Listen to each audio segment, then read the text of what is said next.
नमस्कार दोस्तों, आज मैं आपसे एक ऐसे टॉपिक पर बात करने वाली हूँ जिसके बारे में लोग खुले में कम बात करते हैं, लेकिन सर्च बहुत करते हैं। और वो है, क्या इंटिमेसी के दौरान वैसलीन का इस्तेमाल सच में सेफ है? बहुत सारे कपल्स, बहुत सारे लड़के, बहुत सारी शादीशुदा महिलाएं भी कंफ्यूज रहती हैं। वॉशरूम में रखी एक छोटी सी डिब्बी और उससे जुड़ी बहुत सारी गलतफहमियां।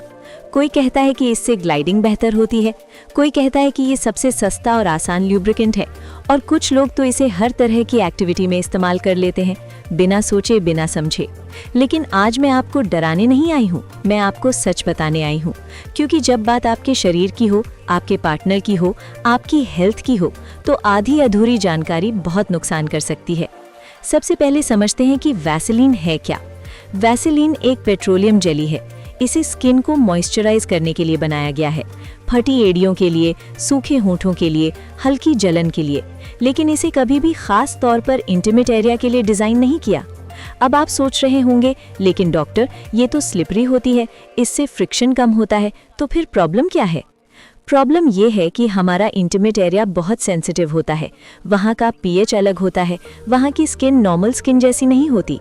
जब आप पेट्रोलियम जेली वहाँ लगाते हैं तो वो एक मोटी परत बना देती है।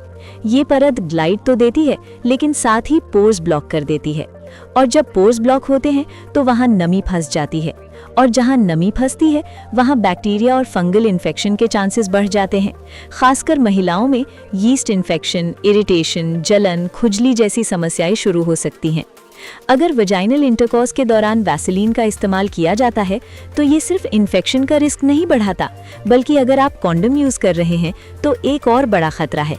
पेट्रोलियम जेली लेटेक्स कॉन्डम को कमजोर कर देती है, और कमजोर कॉन्डम फट सकता है, मतलब अनचाही प्रेगनेंसी या सेक्सुअली ट्रांसमिटेड डिजीज का रिस्क। अब बात करते हैं उन कपल्स की जो प्रेगनेंसी प्लान कर रहे हैं।